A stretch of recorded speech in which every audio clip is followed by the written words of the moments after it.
এখানে দাঁড়িয়ে দাঁড়িয়ে শুরু করলে হবে নাকি?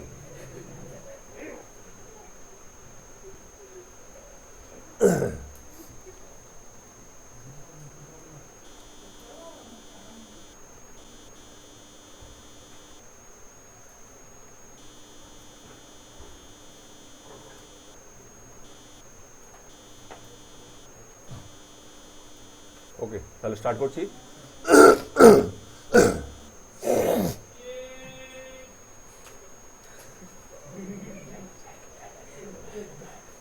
ডোন্ট টক অ্যান্ড ডোন্ট লাভ। আমরা আজকে লেখক সমরেশ বসুর আদাব গল্পটি আলোচনা করব। লেখক সমরেশ বসুর জন্ম 1924 সালে আমাদের অবিভক্ত বাংলাদেশের ঢাকাতে, এবং অন্যান্য তৎকালীন স্বাধীনতা পূর্ববর্তী বিভিন্ন লেখকদের মতো লেখক সমরেশ বসুরও বিভিন্ন ছদ্মনাম ছিল। তার মধ্যে অন্যতম দুটো বিখ্যাত তার ছদ্মনাম হচ্ছে কালকুট আর হচ্ছে ভ্রমর। এই ছদ্মনামেই তিনি বেশিরভাগ গ্রন্থগুলি লিখতেন। এবং এই আদাব ছোট গল্পটি আমাদের প্রথমত 1946 সালে যে শারদীয়া সংখ্যা সেখানে প্রকাশিত হয়, এবং পরবর্তীকালে সমরেশ বসুর লেখা শ্রেষ্ঠ গ্রন্থ সমূহ তার মধ্যে এটা স্থান পায়। ছোট গল্প আদাব একটি ছোট গল্প, এবং আদাব কথাটি বেসিক্যালি মুসলিম সম্প্রদায়ের অভিবাদনের ভাষা, অর্থাৎ একে অপরকে অভিবাদন জানায়। কিছু কিছু ক্ষেত্রে বিদায় জানানোর পূর্বেও এই শব্দ ব্যবহার করা হয়। তো এই গল্পটা পড়ানোর আগে এই আদাব যেটি একটি ছোট গল্প বলে বর্ণনা করা হচ্ছে, যে ছোট গল্প কেন, বা এটাকে ছোট গল্প বলার যৌক্তিকতা কোথায়, সেটা নিয়ে আমরা আলোচনা করব। তো ছোট গল্পের যে সমস্ত বৈশিষ্ট্য আমরা দেখতে পাই সেগুলি হলো, প্রথমত ছোট গল্পের 1 নম্বর বৈশিষ্ট্য যেটা দেখতে পাই সেটা হচ্ছে আকস্মিক সূত্রপাত।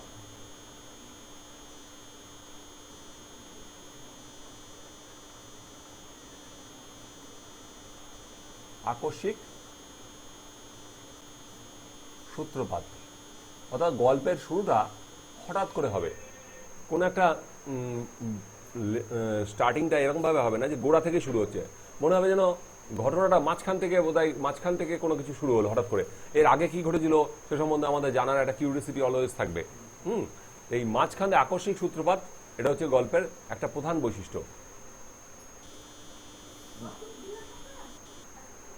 2 নম্বর বৈশিষ্ট্য হচ্ছে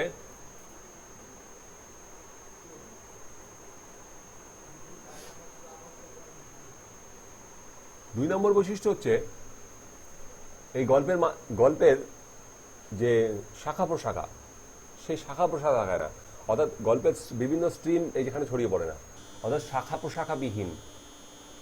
শাখা প্রশাখা বিহীনটা কি জিনিস?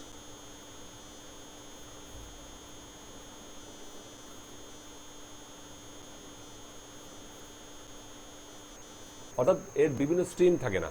বিভিন্ন স্ট্রিম থাকে না কিরকম, যে জেনারেলি আমরা টিভি সিরিয়ালগুলো দেখতে পাই যে একটা গল্প চলছে, তার মাঝখানে গল্পটা মনে যেন শেষ হয়ে যাচ্ছে, হঠাৎ করে একটা চরিত্রের অবতারণা ঘটলো, কার পা দেখিয়ে দিল, কার হাত দেখিয়ে দিল, দেখে দিয়ে কি হলো, নতুন একটা চরিত্র আসলো, এবং সেখান থেকে একটা পুরাতন ঘটনা চলে গেল, এবং একটার পর একটা ঘটনা বিভিন্ন দিকে প্রসারিত হয়, যেন মহাকাব্য বা অন্যগুলোতে হয়, বিভিন্ন ঘটনা বিভিন্ন দিকে স্টেট করে। এখানে কিন্তু এই গল্পের মধ্যে কোনো রকম সেই রকম কোনো ঘটনা থাকে না, এবং সরাসরি প্রসারিত হয়, অর্থাৎ বিভিন্ন প্রেক্ষাপট বা বিভিন্ন ঘটনা কোনোটাই আলোচনা হয় না। 3 নম্বর ছোট গল্পের যে 3 নম্বর বৈশিষ্ট্য সেটা হচ্ছে স্বল্প চরিত্র।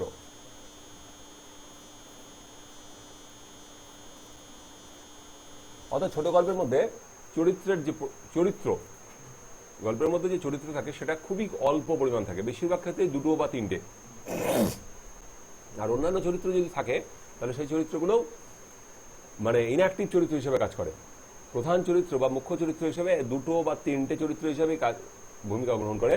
বাদবাকি যে চরিত্রগুলো থাকে তাদের যে বক্তব্য থাকে সেটা হয়তো 1 লাইন, হাফ লাইন, 1.5 লাইন এরকমই থাকে বেশিরভাগ ক্ষেত্রে। এবং 4 নম্বর বৈশিষ্ট্য হচ্ছে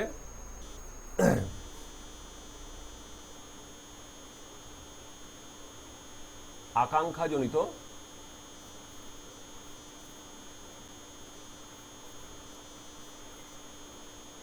সমাপ্তি।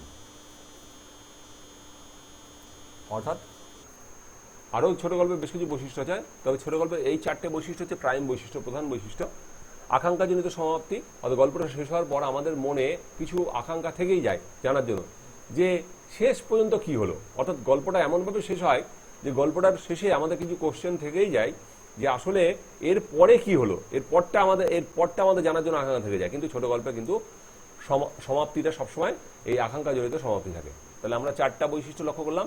সূত্রপাত আকস্মিক হয়, গল্পটা হঠাৎ করে শুরু হয়, মনে হচ্ছে যেন মাঝপথে সিনেমা দেখতে ঢুকে গেছি, বুঝতে পারছি না। তারপরে আস্তে আস্তে পুরো ব্যাপারটা ক্লিয়ার হয়, ধীরে ধীরে আস্তে আস্তে ক্লিয়ার হয়। গল্পে কোনো শাখা প্রশাখা থাকে না, অর্থাৎ স্ট্রেট লাইনে প্রসারিত হয়। গল্পের চরিত্র খুব স্বল্প চরিত্র থাকে, গল্পের মধ্যে বেশি চরিত্র থাকে না। এবং অ্যাটলাস হচ্ছে আকাঙ্ক্ষাজনিত সমাপ্তি, অর্থাৎ গল্পের এন্ডিংটা কীভাবে হয়, মানে আমাদের কিছু জানার ইচ্ছা, আরও কিছু জানতে চাইছি, গল্পটা যেন পড়ে আমাদের মনটা ভরলো না, মনে হচ্ছে যেন আর একটু জানতে পারলে ভালো হতো, কী হলো তারপর কী হলো। তো আমরা গল্পটা এই সমস্ত বৈশিষ্ট্যগুলো আমরা দেখতে পাবো কিনা সেটা আমরা লক্ষ্য করবো পুরো ব্যাপারটায়। তো গল্পটা পড়ার আগে এই গল্পের যে প্রধান চরিত্র আকস্মিক সূত্রপাত গল্পে হবেই, এই গল্পের যে প্রধান চরিত্র সেই প্রধান চরিত্র হচ্ছে দুজন। এক নম্বর হচ্ছে একটি মাঝি, যে জাতিতে মুসলিম, যেটা প্রথমে আমরা বুঝতেই পারবো না, আমি তবুও গল্পের শুরুতেই বলে দিলাম। আর একটি সুতো কলের মজুর, ঠিক আছে, সুতোর কলেজে কাজ করে সেই মজুর, যে জাতিতে হিন্দু।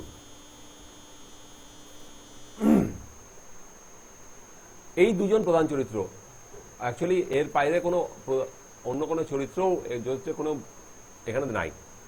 দুটো চরিত্রের মধ্যে দিয়ে স্ট্রেট লাইনে গল্পটা প্রসারিত হবে।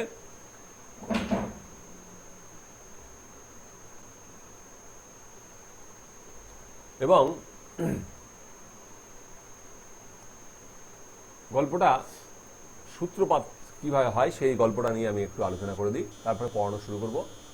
গল্পের সূত্রপাত বা প্রেক্ষাপট, অর্থাৎ গল্পটা কোন প্রেক্ষাপটে শুরু হয়েছে।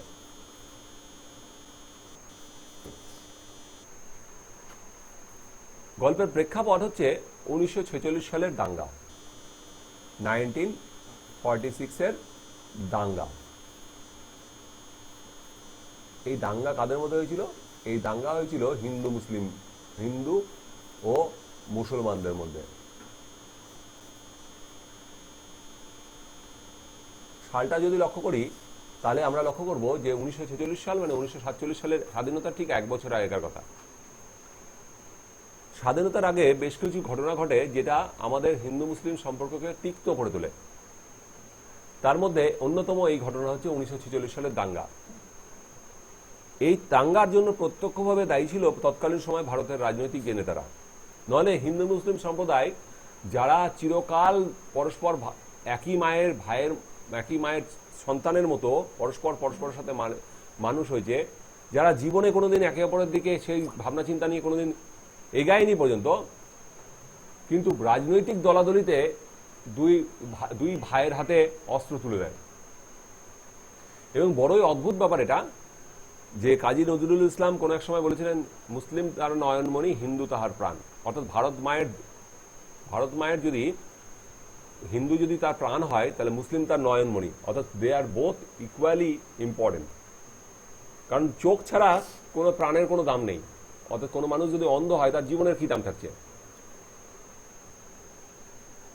পরবর্তীকালে বিভিন্ন কারণে, সেটা ইংরেজদের তো অবশ্যই পেছনে চাল আছে, বিভিন্ন কারণে ভারতের রাজনৈতিক নেতারা নিজেদের স্বার্থে কি করে, ভারতবর্ষকে ভেঙে দিয়ে জাতির ভিত্তিতে দেশ বিভাজন চায়।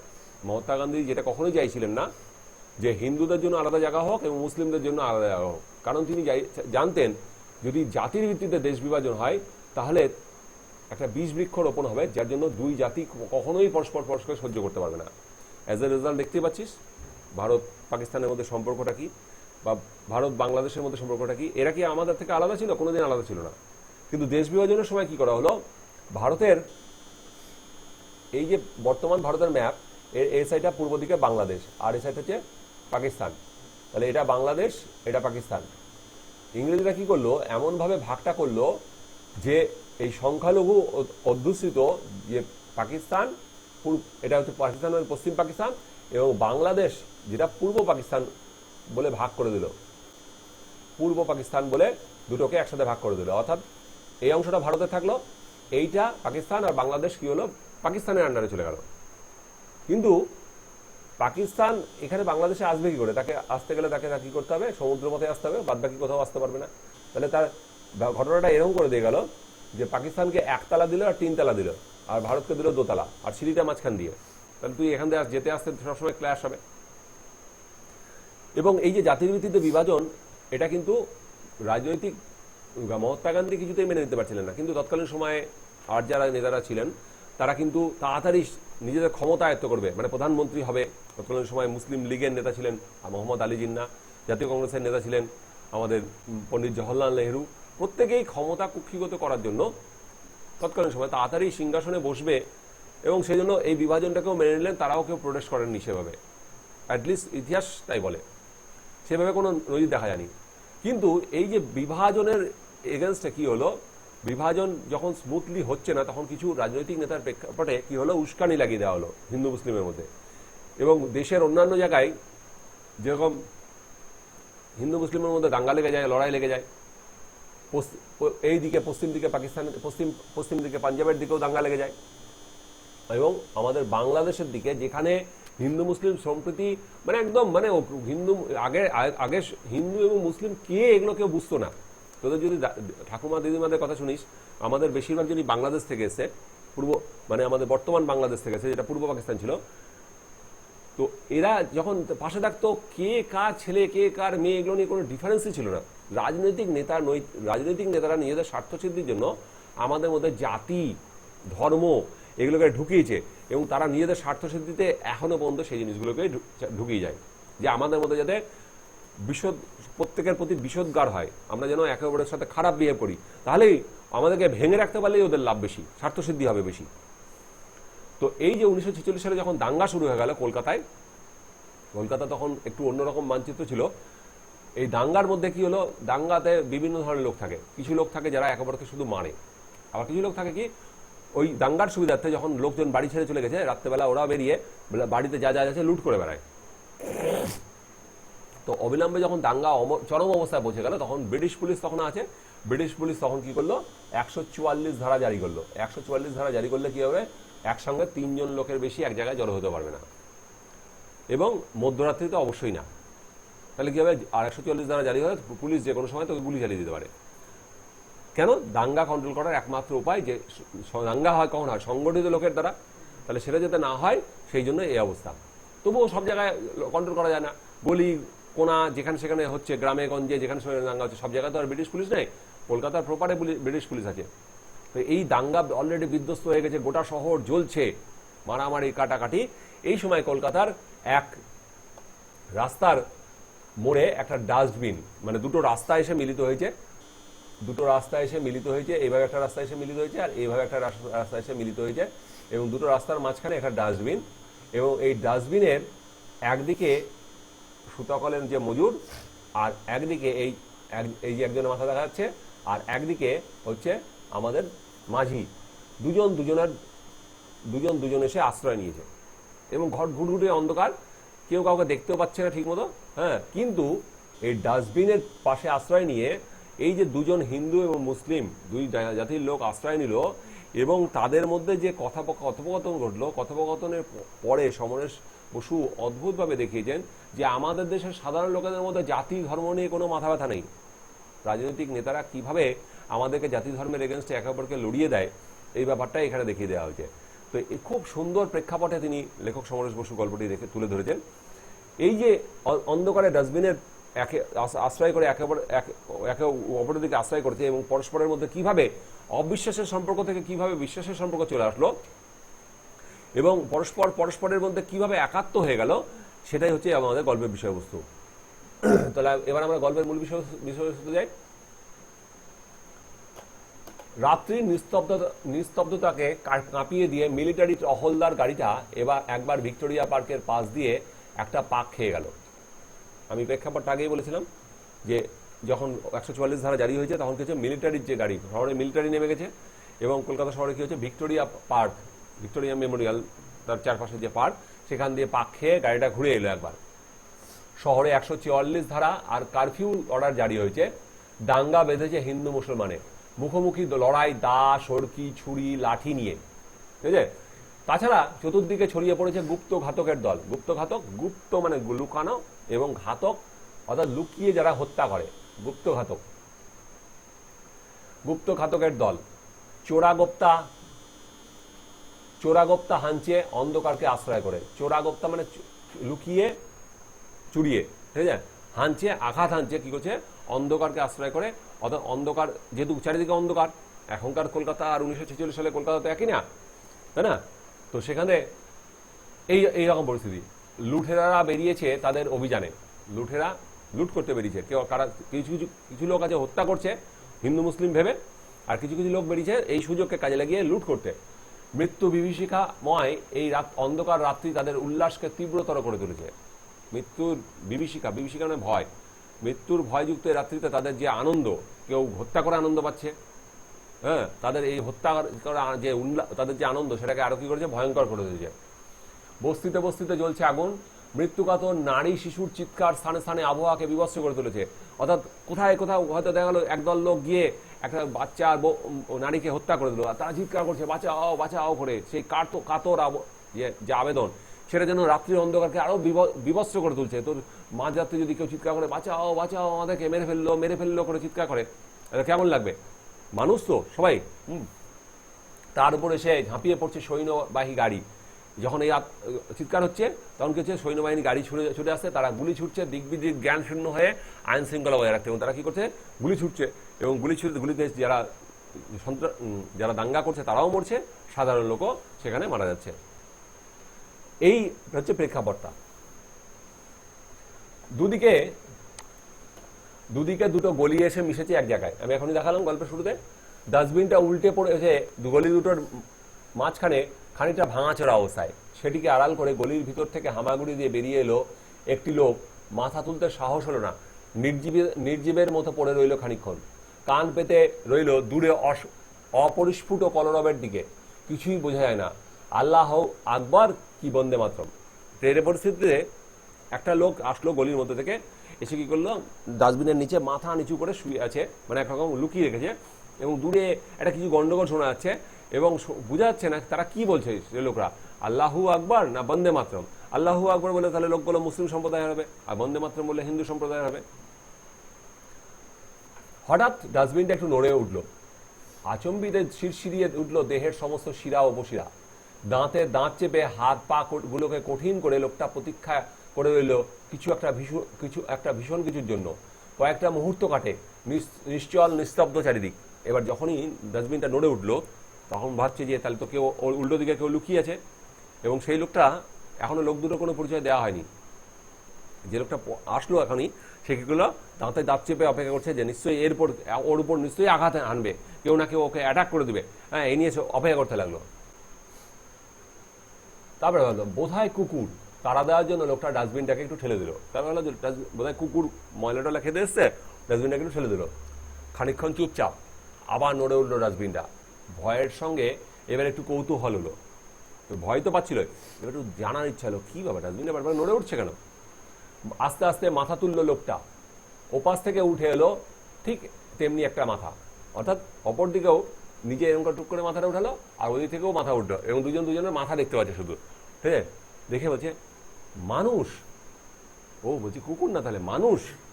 ডাস্টবিনের দুই পাশে দুটি প্রাণী নিস্পন্দ নিশ্চল, দুজন মানুষ, দুজন দিকে স্পন্দনহীন, মানে হার্ট বিট চলছে না, এবং নিশ্চল চুপচাপ।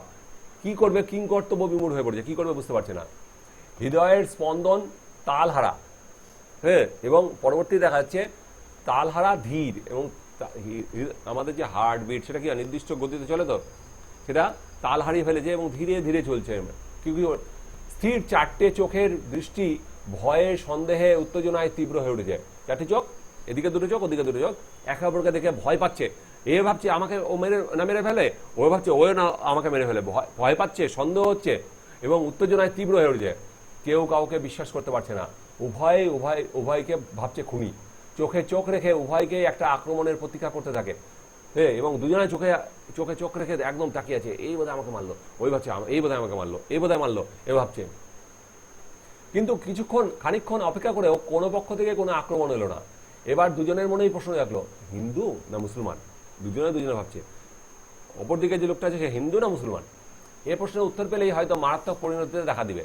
এ প্রশ্নের উত্তর পেলেই হয়তো মারাত্মক পরিণতিতে দেখা দেবে, নাকি একেবারে মারতে উঠতে হবে। কারণ কেউ কাউকে হিন্দু মুসলিম যেহেতু কেউ কাউকে বিশ্বাস করছে না, তাই সাহস করছে না কেউ কাউকে জিজ্ঞাসা করতে।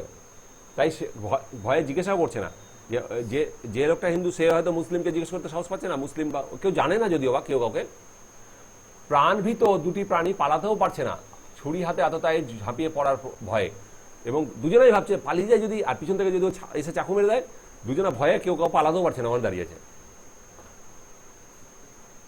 অনেকক্ষণ এই সন্দিহান অস্বস্তিকর অবস্থায় দুজনেই অধৈর্য হয়ে পড়লো। অনেকক্ষণ ধরে একেবারে দেখে আছে, হ্যাঁ, এবং অধৈর্য হয়ে একজন শেষ অবধি প্রশ্ন করে ফেলে, হিন্দু না মুসলমান? একজন প্রশ্ন করে ফেললো। কে প্রশ্ন করলো এখনো পর্যন্ত আমাদের কাছে ক্লিয়ার না সেটা ব্যাপারটা। আগে তুমি কও। অপর লোকটি জবাব দেয়। একজন জিজ্ঞেস করলো হিন্দু না মুসলমান, যে আগে তুমি কও। হ্যাঁ, পরিচয়কে অস্বীকার করতে উভয় নারাজ, কেউ বলতে আছে না, বলবে না কেউ। সন্দেহের দোলায় তাদের মন দুলছে। প্রথম প্রশ্নটা চাপা পড়ে, অন্য কথা আসে। এবার কি হয়, হিন্দু মুসলমান কথাটাও উঠে যায় এবং অন্য প্রশ্ন আসে। এবার কি জিজ্ঞেস করে, একজন জিজ্ঞেস করে বাড়ি কোনখানে? বুড়িগঙ্গার হেই পারে সুবাই ডাই। তোমার? বুড়িগঙ্গা বাংলাদেশের একটি আঞ্চলিক নদী, তার হেই পারে মানে ওই পারে, সুবাই ডাই বলে একটা অঞ্চল আছে সেখানে। বলেই জিজ্ঞেস করছে তোমার? উল্টো জনকে জিজ্ঞেস করছে। চাষারা নারায়ণগঞ্জের কাছে, নারায়ণগঞ্জ বাংলাদেশ, এটাও বাংলাদেশে, হ্যাঁ, সে চাষারা বলে একটা জায়গা আছে সেখানে। পরেই ওই ভদ্রলোক আবার একটা প্রশ্ন করলো, কি কাম করো? তুমি কি কাজ করো? নাও আছে আমার, নায়ের মাঝি। তুমি? বলছে না, আমার নৌকা আছে, আমি নৌকার মাঝি। বলেই আবার প্রশ্ন করছে, তুমি? নারায়ণগঞ্জের সুতাকলে কাম করি। নারায়ণগঞ্জে যে সুতাকল ছিল সেখানে কাজ করে। আবার চুপচাপ অলক্ষ্যে অন্ধকারে দুজনের চেহারাটা দেখার চেষ্টা করে এবং দুজনে কি করছে, অন্ধকারের মধ্যে চেহারা দেখার চেষ্টা করছে উভয়ের পোশাক পরিচ্ছদটা খুঁটিয়ে দেখতে। অন্ধকার আর ডাস্টবিনের আড়াল সেদিক থেকে অসুবিধা ঘটিয়েছে। হঠাৎ কাছাকাছি কোথাও একটা শোরগোল ওঠে এবং দুজনের পোশাক দেখার চেষ্টা করছে, যে কি যেন পোশাক দেখে বোঝা যেতে পারে যে কোন জাতির সম্প্রদায়ভুক্ত। যদি মুসলিম হয় তাহলে টুপি পরে থাকবে, এরকম ব্যাপার থাকবে, এরকম থাকবে না। এই সময় কাছে পিঠে গন্ডগোল হলো। শোনা গেল দুজনের দুপক্ষেরই উন্মত্ত কণ্ঠের ধ্বনি। সুতাকলের মজুর আর নায়ের মাঝি দুজনেই সন্ত্রস্ত হয়ে একটু নড়ে ওঠে এবং দুজনাই কি হলো, ওই চিৎকার শুনে ভয় পেল। ধারে কাছেই জ্যান লাগছে, সুতা মজুরের কণ্ঠে আতঙ্ক ফুটে উঠলো। সুতা মজুর বলে উঠলো কি, ধারে কাছেই মনে হয় কোথাও লেগেছে। কি লেগেছে? গন্ডগোল লেগেছে, বুঝলে? হ চল এইখান থাইকা উঠা যাই, মানে পূর্ববঙ্গের ভাষাটা। হ্যাঁ, বলছে হ্যাঁ চল এখান থেকে উঠে যাই। মাঝিও বলে উঠলো অনুরূপ কণ্ঠে এবং মাঝিও কি করলো, অনুরূপ কণ্ঠে কথাটা বলে উঠলো। সুতা মজুর বাধা দিল, আরে না উঠো না, জানটারে দিবা নাকি? বলছে উঠো না, জানটাকে দিবা নাকি?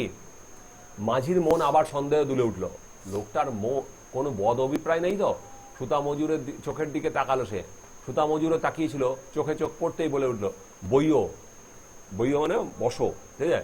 যেমন বইয়া রইছ সেই রকমই থাকো, যেরকম বসে আছো সেরকম ভরেই বসে থাকো। মাঝির মনটা ছ্যাঁত করে উঠলো সুতা মজুরের কথায়। ছ্যাঁত করে উঠলো কেন? লোকটা কি তাহলে যেতে দেবে না নাকি?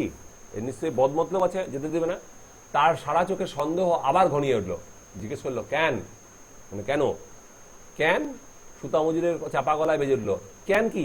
মরতে যাইবা নাকি তুমি? কেন কি মরতে যাবে নাকি তুমি? কথা বলার ভঙ্গিটা মাঝির ভালো ঠেকলো না। সম্ভব অসম্ভব নানা রকম ভেবে সে মনে মনে দৃঢ় হয়ে উঠল, জামু নাকি এই আন্দাইরা গলির ভিতরে পইরা থাকুম নাকি? হ্যাঁ, বলছে এই অন্ধকার গলের মধ্যে না গিয়ে কি আমি পড়ে থাকবো নাকি? লোকটার জেদ দেখে সুতা মজুরের গলায় ফুটে উঠলো সন্দেহ। এবার সুতা মজুর এবার মাঝিকে সন্দেহ করতে লাগলো। লোকটা তো চলে যেতে চাইছে কেন? লোকটা নিশ্চয়ই কোনো বাজে মতলব আছে। বলল, তোমার মতলবটা তো ভালো মনে হইতেছে না, তোমার মতলবটা তো ভালো মনে হচ্ছে না। তুমি কোন জাতির লোক তুমি কইলা না, শেষে তোমার তোমাগো দলবল যদি দায়িকা লইয়া আহো আমারে মারণের লাইগা, তুমি চলে যেতে চাইছো বারবার করে, তোমার মতলব তো ভালো না, সেটা তোমার তোমার তোমার জাতির দলবলকে ডেকে নিয়ে আসবা, ডেকে নিয়ে আসে আমাকে মারার জন্য দলবল রাখতে যাচ্ছ তুমি, তোমার মতলব তো ভালো থাকছে না। এইভাবে একে অপরকে দেখ সন্দেহ করছে একে অপরকে, ঠিক আছে। এইটা কেমন কথা কাও তুমি, স্থান কাল ভুলে রাগে দুঃখে মাঝি প্রায় চেঁচিয়ে উঠে, মাঝি চেঁচিয়ে উঠলো একদম, এইটা কেমন কথা কাও তুমি। হ্যাঁ, মানে সাধারণ মানুষ তো কেউ কারো ক্ষতি করতে যায় না, সাধারণ মানুষ কেউ কারো রক্তের পিপাসা নেই। ভালো কথাই কইছি ভাই, বইও মানুষের মন বুঝো না। এবার সুতা মজুরে গিয়ে কি বলছে যে ভালো কথা বলছি, এখানে বসো, মানুষের মনকে বুঝো না। সুতা মজুরের গলায় কি যেন কি ছিল, মাঝি একটু আশ্বস্ত হলো শুনে। সুতা মজুরের গলা থেকে একটা কিছু কনফিডেন্স পেলো, সে আশ্বাস পেলো, পেয়ে কি করলো, সে একটু আশ্বস্ত হলো। তুমি চইলা গেলে আমি একলা থাকুম নাকি, বলছে যে তুমি চলে গেলে আমি একলা থাকবো। সুতা মজুরের যে ইয়ে বলছে, সে বলছে। শোরগোলটা মিলিয়ে গেল দূরে, এবার চিৎকার হচ্ছিল যে দূরে, সেটা দূরে মিলিয়ে গেল, মানে তারা চলে গেল, দাঙ্গাইরা দূরে চলে গেল। আবার মৃত্যুর মতো নিস্তব্ধ হয়ে আসে সব, মুহূর্তগুলি কাটে যেন মৃত্যুর প্রতীক্ষার মতো, এবং প্রত্যেকটা মুহূর্ত যেন মৃত্যুর জন্য তারা অপেক্ষা করছে। অন্ধকার গলির মধ্যে ডাস্টবিনের দুই পাশে দুটি প্রাণী ভাবে তার নিজেদের বিপদের কথা, এবং দুজনে তখনও কিন্তু ডাস্টবিনের দুপাশেই আছে। ঘরের কথা, মা বউ ছেলে মেয়েদের কথা, তাদের কাছে কি আর তারা প্রাণ নিয়ে ফিরে যেতে পারবে না, তারাই থাকবে বেঁচে। কথা নেই, বার্তা নেই, হঠাৎ থেকে বজ্রপাতের মতো নেমে এলো দাঙ্গা, এবং দুজনে চিন্তা করতে লাগলো তারা কি বিপদের প্রাণে ফিরে যেতে পারবে, অথবা তারা যখন যাবে তা বউ বাচ্চাকে কি জীবিত দেখতে পাবে, এগুলো নিয়ে তারা ভাবছে। এবং কথা নেই, বার্তা নেই, হঠাৎ করে বজ্রপাতের মতো নেমে এলো দাঙ্গা। এই হাটে বাজারে দোকানে এত হাসাহাসি, কথা কোয়াকই, আর মুহূর্তের মোড়ে মারামারি কাটাকাটি, একেবারে রক্তগঙ্গা বইয়ে দিল সব। বলছি যে এই হাটে মাঠে একেবারে সাথে দেখা, বন্ধুর মতো থাকে, চায়ের দোকানে আড্ডা, আর হঠাৎ করে মারামারি কাটাকাটি লেগে গেল, ঠিক আছে। তো এমন ভাবে মানুষ নির্মম নিষ্ঠুর হয়ে ওঠে কি করে, দুজন প্রশ্ন করছে যে মানুষ এত নিষ্ঠুর হয়ে ওঠে কি করে, কি অভিশপ্ত জাত।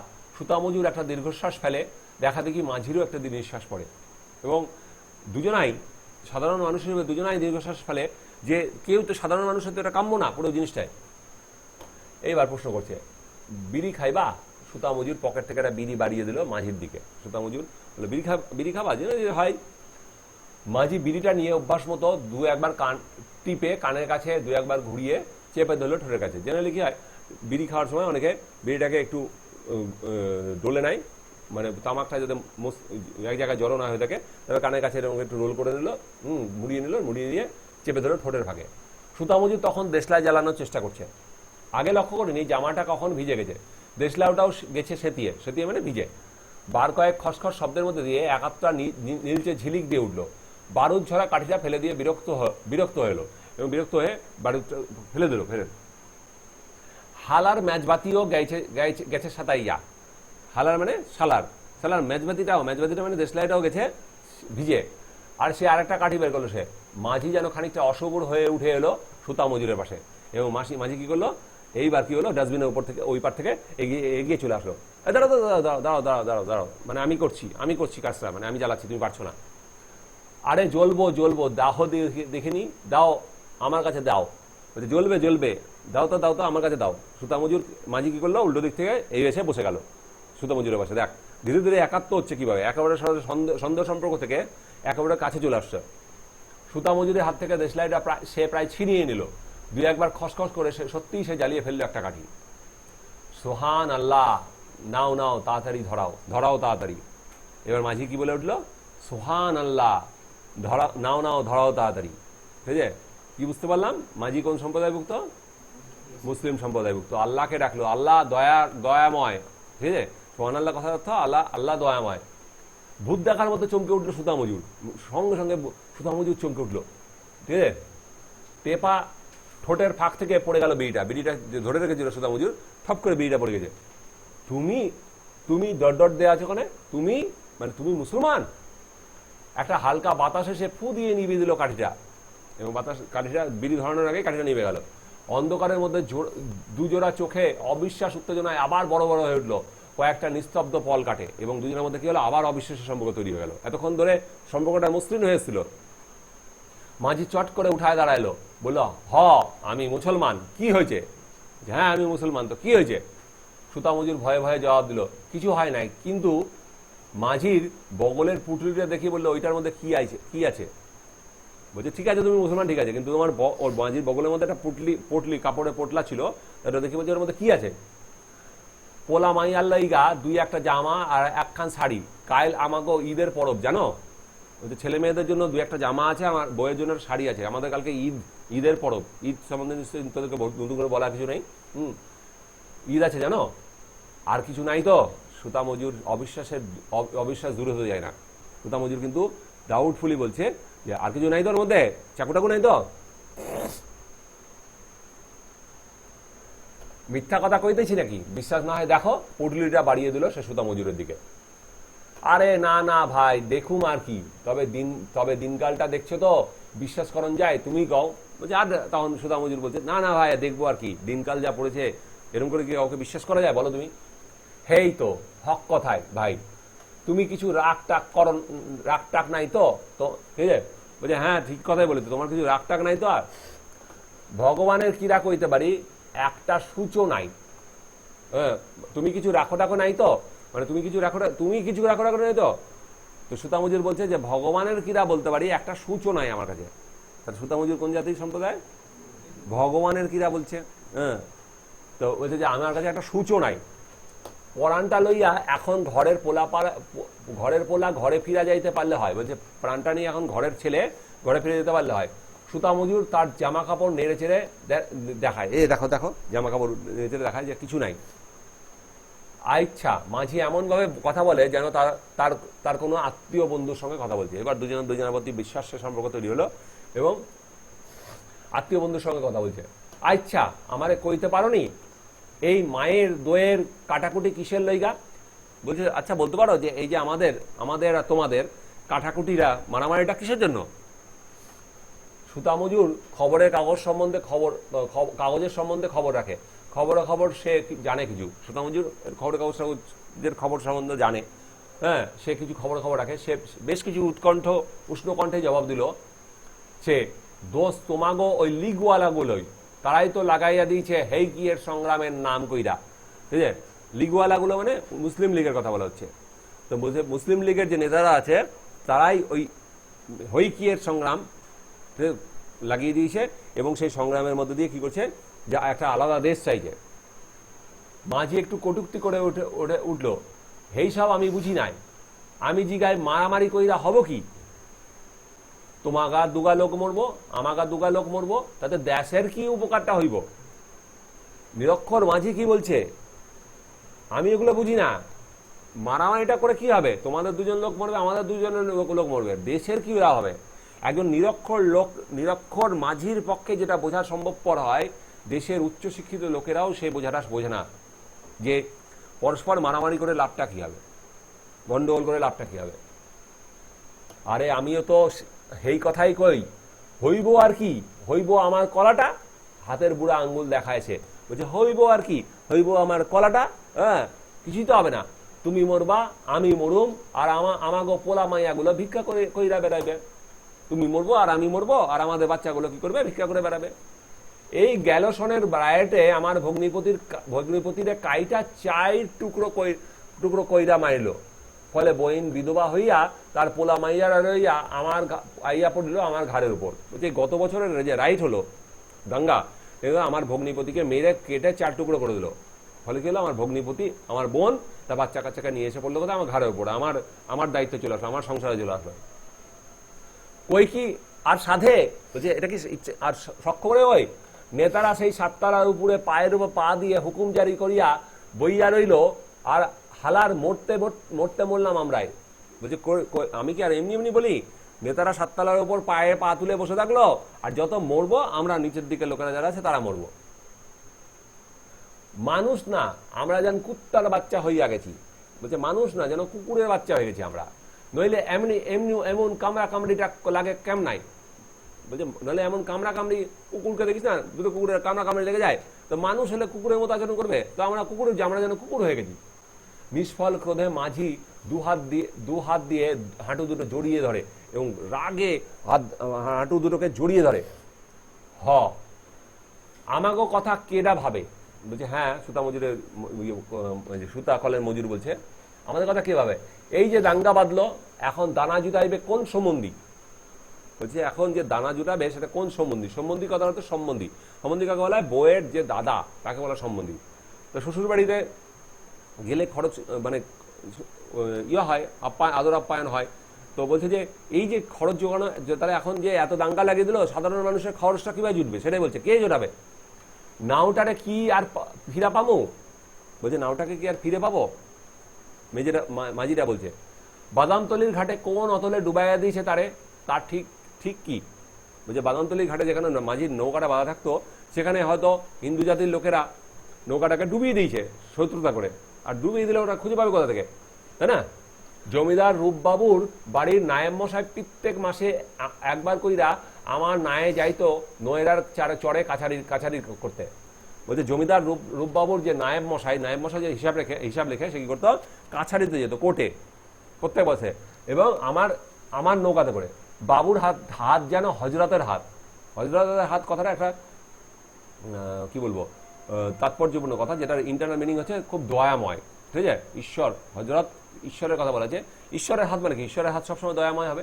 তো বলছে যে বাবুর হাত যেন হজরতের হাত।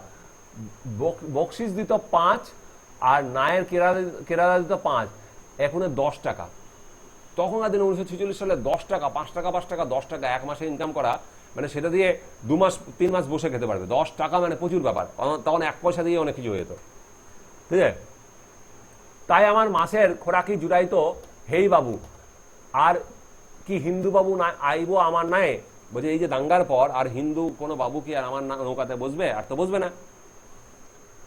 সুতা মজুর কি একটা বলতে গিয়ে থেমে গেল। একসঙ্গে অনেকখানি ভারী বুটের শব্দ শোনা যায়। শব্দ যেন বড় রাস্তা গলি থেকে গলির অন্দরের দিকে আসছে, সে বিষয়ে সন্দেহ নেই।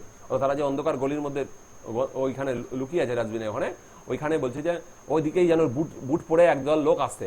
বুট পরে কারা ছিল? আর্মি মিলিটারি লোকেরা। শঙ্কিত জিজ্ঞাসা নিয়ে উভয়ে চোখাচোখি করেন এবং একেবারের দিকে তাকাতাকি করে। কি ব্যাপার? কে আসছে?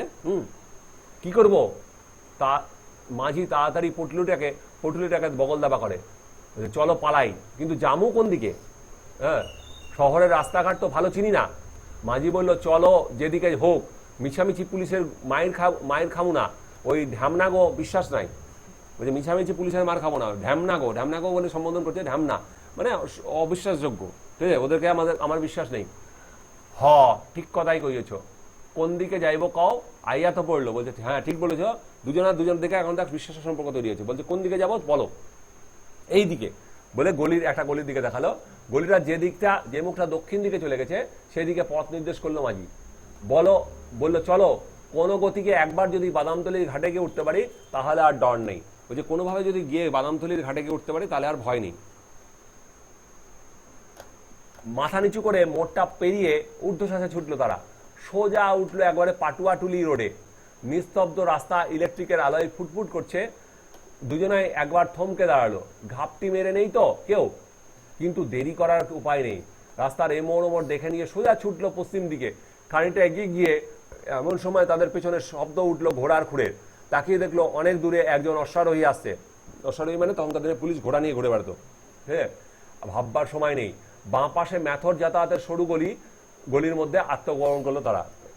বাড়ির পিছন দিয়ে মেথর যাতায়াতের যে প্যাসেজ থাকতো তখনকার দিনে, সে কারণ আগেকার দিনে তো সব খাটা পায়খানা থাকতো, চারির মধ্যে পায়খানা করতো।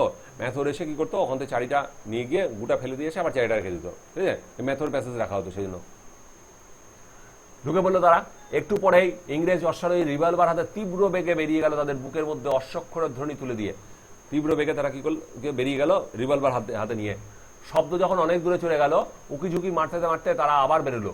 কিনারে চলো, মানে সাইড দিয়ে চলো। ঠিক আছে? সুতা মজুর বলে। রাস্তার ধার ঘেঁষে সন্ত্রস্ত দ্রুতগতিতে তারা এগিয়ে চলল। খাড়াও মানে দাঁড়াও।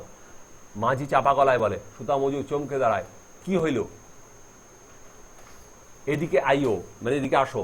সুতা মজুরের হাত ধরে মাঝি তাকে একটি পান বিড়ির দোকানের আড়ালে নিয়ে গেল। এদিকে দেখো, বলছে এদিকে দেখো। মাঝির সংকেতের মতো সামনের দিকে তাকিয়ে সুতা মজুর দেখলো প্রায় 100 গজ দূরে হ্যাঁ, একটা ঘরে আলো জ্বলছে, ঠিক আছে, ঘরের সংলগ্ন উঁচু বারান্দায় 10-12 জন বন্দুকধারী পুলিশ স্থানুর মতো দাঁড়িয়ে আছে। তাদের নিচে সামনে ইংরেজ অফিসার কি যেন বলছে অনর্গল, পাইপের ধোঁয়ার মধ্যে হাত মুখ নেড়ে নেড়ে, এবং পুলিশরা বন্দুক নিয়ে দাঁড়িয়ে আছে।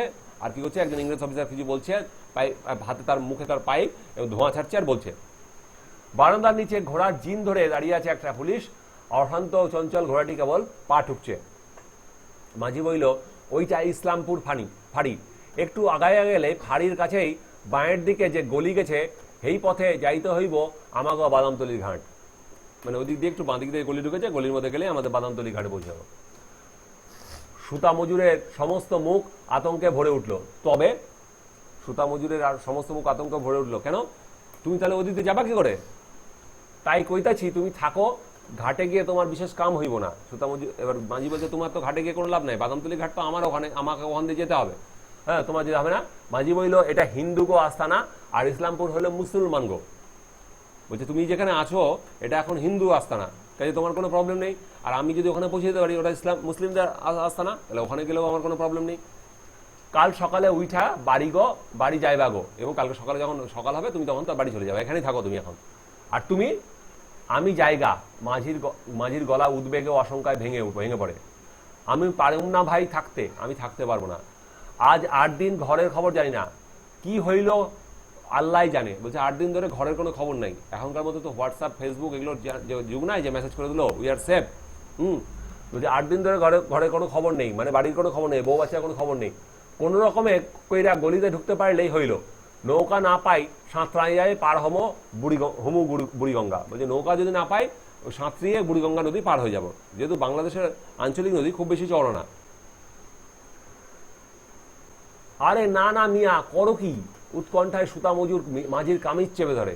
বলছে আরে মিয়া মানে হচ্ছে মহাশয় সম্বোধন বলে, বলছে বলছে কি করছো? বলে মাঝি কি করলো, জামাটা চেপে ধরলো। যেও না, পরস্পরের মধ্যে এই অল্প সময়ের মধ্যে কি একাত্মবোধ তৈরি হয়েছে দেখ। পরস্পরের মধ্যে একেবারে হিন্দু মুসলিম দুজনে বিভিন্ন সম্প্রদায় ভুক্ত, তাহলে সুতা মজুর তো ভাবতো মরছে মরুক গা, যাক গা। কিন্তু পরস্পরের মধ্যে কি একাত্মবোধ তৈরি হয়েছে। কেমনে যাইবা তুমি? আবেগ উত্তেজনায় মাঝির গলা কাঁপে। হ্যাঁ,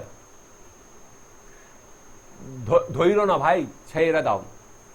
বলছি এবার মাঝি কি বলছে, ধৈর্য না ভাই, ছেড়ে দাও। বোঝো না তুমি, কাল ঈদ, পোলা মাইয়ারা সব আজ চাঁদ দেখছে। বলছে তুমি বুঝছো না, কালকে ঈদ, ছেলে মেয়েরা সব চাঁদ দেখেছে আজকে।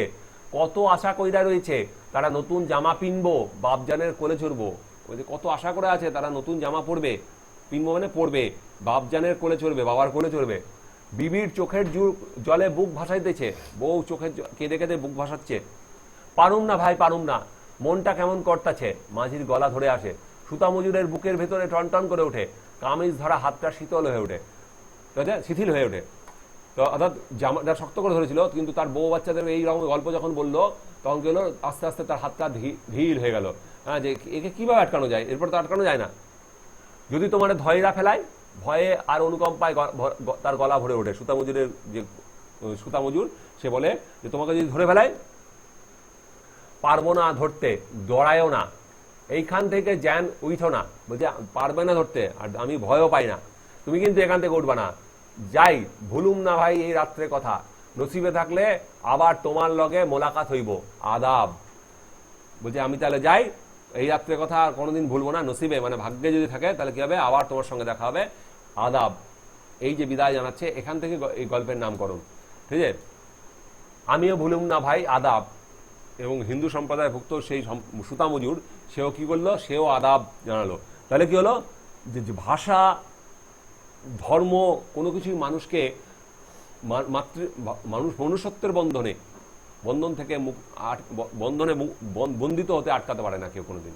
অর্থাৎ এগুলো সব মনুষ্য সৃষ্ট সমস্ত জিনিসই, মানুষের বিভাজন ছাড়া আর কিছুই নাই। যে এই নিমেষের মধ্যে, এতটুকু সময়ের মধ্যে দুই জাতির মধ্যে যে বিদ্বেষ, সেটা যে সম্পূর্ণভাবে ভুল, সেটা সাধারণ মানুষের মধ্যে এর কোনো প্রভাব নেই। সাধারণ মানুষ এটার দ্বারা কোনো কিছু নিয়ে ভাবে না, সেটা পরিষ্কার বোঝা যাচ্ছে। এবং দুজনের প্রতি কতটাই একাত্ম হয়ে গেছে সেটা এই গল্পটা পড়ে বোঝা গেল এখন পর্যন্ত। মাঝি চলে গেল পা টিপে টিপে। সুতা মজুরের বুক ভরা উদ্বেগ নিয়ে স্থির হয়ে দাঁড়িয়ে রইল। মাঝি চলে গেল ঠিক আছে, কিন্তু সুতা মজুর মাঝির প্রতি এতটাই একাত্ম হয়ে গেছিল, সে কিন্তু টেনশন করতে থাকে, বুকের ধুকধুকুনি যেন কিছুতেই বন্ধ হতে যায় না, উৎকর্ণ হয়ে রইল সে, ভগবান মাঝি যেন বিপদে না পড়ে। সমরেশ বসুর ওই গল্প এমনি এত ভালো ভালো পপুলার হয়নি। যে এই সময় মাঝি কি, সুতামজুর কি প্রার্থনা করলো, তার ভগবানের কাছে প্রার্থনা করলো, ভগবান মাঝি যেন বিপদে না পড়ে, কোনো বিপদে না পড়ে। কে বলছে তিক্ত মুসলমান সম্পর্কের মধ্যে তিক্ত সম্পর্ক? এটাই হচ্ছে হিন্দু মুসলিম সম্প্রীতির জ্বলন্ত নিদর্শন, যেখানে সাধারণ মানুষের কোনো দেওয়া নেওয়া নেই। হ্যাঁ, রাজনৈতিক নেতারা স্বার্থসিদ্ধির জন্য হিন্দু মুসলিম সম্প্রদায়কে লড়িয়েছে। মুহূর্তগুলি কাটে রুদ্ধ নিঃশ্বাসে, অনেকক্ষণ তো হলো, মাঝি বোধহয় এতক্ষণে চলে গেছে, এবং তত টেনশন করে যাচ্ছে ও লুকিয়ে লুকিয়ে, যে মাঝি বোধহয় এতক্ষণে চলে গেছে। আহা, পোলা মাইয়ার কত আশা, নতুন জামা পরবে, আনন্দ করবে, বেচারা বাপজানের পরান তো। সুতা মজুর একটা দীর্ঘ নিঃশ্বাস ফেলে, বলছে ছেলে মেয়েদের কত আশা, ওই মাঝির ছেলে মেয়েদের কথা ভাবলো, যে পোলা মায়ের কত আশা, নতুন জামা পরবে, বাবার কোলে চড়বে। হ্যাঁ, বাবার জীবন জানতো, মানে বাবার প্রাণ তো, বাবা তো কষ্ট, বাবা তো ছেলে মেয়ের দুঃখ বোধ দেখতে পারবে না, স্বাভাবিক ব্যাপার। সোহাগে আর কন্যায় বিবি ভেঙে পড়বে মিয়া সাহেবের বুকে, এবং তার বউ ভালোবাসায় এবং দুঃখে আনন্দে তার মিয়া সাহেবের বুকের মধ্যে ভেঙে পড়বে। মরণের মুখ থাইকা তুমি বাইচে আইছো, সুতা মজুরের ঠোঁটের কোণে একটু হাসি ফুটে উঠল। আর মাঝি কি তখন কি করবে? মাঝি তখন এগুলো সুতা মজুর বসে বসে ভাবছে। হ্যাঁ, ভাবতে ভাবতে এই যে তার মাঝির বউ তাকে বলছে, মরণের মুখ থেকে তুমি ফিরে এসছো, হ্যাঁ বলে খুব ওদের মধ্যে আদর ভালোবাসার কথাবার্তা হচ্ছে। এগুলো কথা ভাবতে ভাবতে মাঝির সুতা মজুরের মুখ থেকে মুখে কোনা একটু হাসি ফুটে উঠলো, যে এত ভালো একটা সব সে কল্পনা করছে, সেই কল্পনা থেকে তার মুখের মধ্যে হাসি ফুটে উঠলো। আর বলছে মাঝি তখন কি করবে? মাঝি তখন কি করবে? হল্ট, এই সময় একটা শব্দ হলো হল্ট। হল্ট মানে থামো।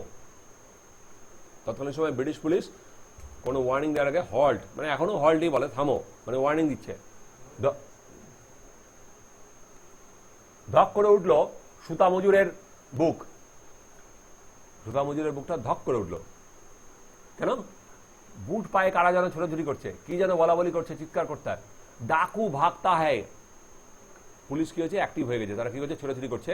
কাউকে একটা সাসপেক্ট করেছে, বলছে ডাকু পালিয়ে যাচ্ছে, কারণ সুতা মজুরের হাতে একটা পোটলা আছে, যে যারা লুট করে বেড়াচ্ছে তাদেরকে সাসপেক্ট করছে, যে যারা ডাকাত তারা কি করছে? লুট করে বেড়াচ্ছে, পোটলা দেখে ওকে সাসপেক্ট করেছে, ডাকু ভাগতা হ্যায়, এবং পুলিশ ওর পিছনে ছোটাছুটি করছে। সুতা মজুর গলা বাড়িয়ে দেখলো পুলিশ অফিসার রিভলভার হাতে রাস্তার উপর লাফিয়ে পড়লো। সমস্ত অঞ্চলটা নৈশ নিস্তব্ধতাকে কাটিয়ে দুবার গর্জে উঠলো অফিসারের আগ্নেয়াস্ত্র, এবং সেই অফিসার কি করলো? লাফিয়ে উঠে দুম দুম করে দুবার গুলি করলো, এবং মাঝরাত্রে সমস্ত নিস্তব্ধতাকে যেন কাটিয়ে দিল। গুড়ুম গুড়ুম দুটো নীলচে আলোর ঝিলিক বেরোলো রিভলভারের মুখ থেকে। উত্তেজনায় সুতা মজুর হাতের একটা আঙুল কামড়ে ধরে, এবং টেনশনে সুতা মজুর করে হাতের আঙুলটাকে কামড়ে ধরে। লাফ দিয়ে ঘোড়ায় উঠে অফিসার ছুটে গেল গলির ভিতর। ডাকুটার মরণ আর্তনাদ সে শুনতে পেয়েছে, এবং গলির ভিতরে কি করলো? ঘোড়ায় চড়ে ছুটে গেল, এবং ডাকুটার মরণ আর্তনাদ মানে মরার আগে যে চিৎকার, সেই চিৎকারটা সে শুনতে পেয়েছে। সুতা মজুরের বিহল চোখে ভেসে উঠল মাঝির বুকের রক্তে তার পোলা মাইয়ার, তার বিবির জামা শাড়ি রাঙা হয়ে উঠেছে। এবং নিমেষের মধ্যে সেই সুতা মজুর দেখতে পেল যে মাঝির বুকে গুলি লেগেছে, এবং সেই গুলির রক্ত দিয়ে তার বাচ্চার যে পোটলার মধ্যে যে বাচ্চার যে জামা প্যান্ট আছে, তার বইয়ের যে শাড়ি আছে, সেগুলো কি হয়েছে? রক্তাক্ত হয়ে উঠেছে। মাঝি যেন বলছে, পারলাম না ভাই, আমার ছাওয়ালরা আমার আর বিবির চোখের পানিতে ভাসবো পরবের দিনে। বলছে যে আমি আর মাঝি যেন বলছে মৃত্যুকালীন অবস্থায়, যে পারলাম না ভাই। কাকে বলছে? সুতা মজুরকে বলছে, আমার ছাওয়ালরা আর বিবির চোখের পানিতে ভাসবো পরবের দিনে। বলছে আমার বাচ্চা কাচ্চা আর বইয়ের চোখের জলে ভাসবে পরবের দিন। ঠিক আছে? দুশ্মনরা আমারে যাইতে দিল না তাগো কাছে, এবং শত্রুরা আমাকে কি করলো না? তাদের কাছে যেতে দিল না। ঠিক আছে? এই যে প্রেক্ষাপট, এই প্রেক্ষাপটে হিন্দু মুসলিম সম্প্রীতির কথাই তুলে ধরা হয়েছে। এবং এইভাবে এই যে শেষ দুটো লাইন খুবই সিম্পাথেটিক একটা লাইন। তোরা যদি ভালো করে কোনো সময় পড়িস, আরও গল্পটা যদি ভালো করে পড়িস, তাহলে এটা বুঝতে পারবি যে একটা মৃত্যুকালীন পরিবেশ, যেখানে সুতা মাঝির বুকে গুলি লেগেছে, এবং তার গুলির রক্ততে তার সমস্ত জামা কাপড়, যে ছেলে মেয়ে এবং স্ত্রীর যে পোশাক, সেগুলো ভিজে যাচ্ছে, এবং সে যেন বলছে যে আমি আর পারলাম না আমার আমার বউ ছেলে মেয়ের কাছে যেতে, আমার শত্রুরা আমার তার কাছে যেতে দিল না, এবং আমার উৎসবের দিনে সবাই গোটা পৃথিবী যখন হাসবে তখন তারা কি করবে, তখন তারা আমার ছেলে মেয়ে আমার বউ বাচ্চারা কাঁদবে। তো এই এর জন্য দায়ী কারা, রেসপন্সিবল কারা? এই সাধারণ মানুষের দুর্দশার জন্য রেসপন্সিবল কারা? রাজনৈতিক দলের নেতারা, যারা তাদের নিজেদের সুবিধার জন্য এই দাঙ্গা লাগিয়েছিল, এবং এই দাঙ্গার প্রেক্ষাপটে সাধারণ মানুষের কোনো উপকার হয় না। এবং সাধারণ মানুষের ভাষা দিয়ে, সাধারণ মানুষের কথা দিয়ে লেখক সমরেশ বসু এই কথাটা বুঝিয়ে দিয়েছে, এই কথাটা পুরোপুরিভাবে বুঝিয়ে দিয়েছে। তো ছোট গল্পের আমি আরেকটা শর্তের কথা আমি যেটা বলেছিলাম যে আকাঙ্ক্ষাজনিত সমাপ্তি, লাস্ট যে কথাটা বলেছিলাম, যে চরিত্র বৈশিষ্ট্যগুলো, দেখ স্বল্প চরিত্র, মাঝি আর সুতামজুর ছাড়া গল্পের মধ্যে কেউ ছিল না, কোনো শাখা পোশাখা নেই, ডাইরেক্ট স্ট্রিমে গল্পটা চলেছে, কোনো এদিক ওদিকের কোনো গল্প নেই, ঠিক আছে?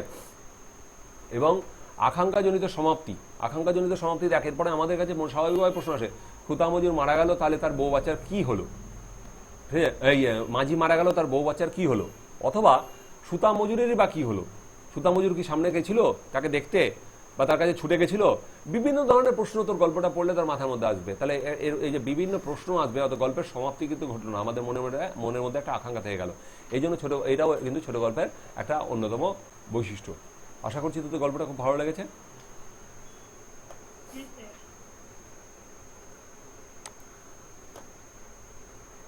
আমি কি স্ক্রিন রেকর্ডটাই করে নি নাকি?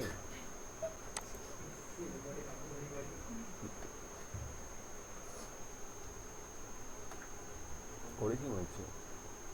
করেছি।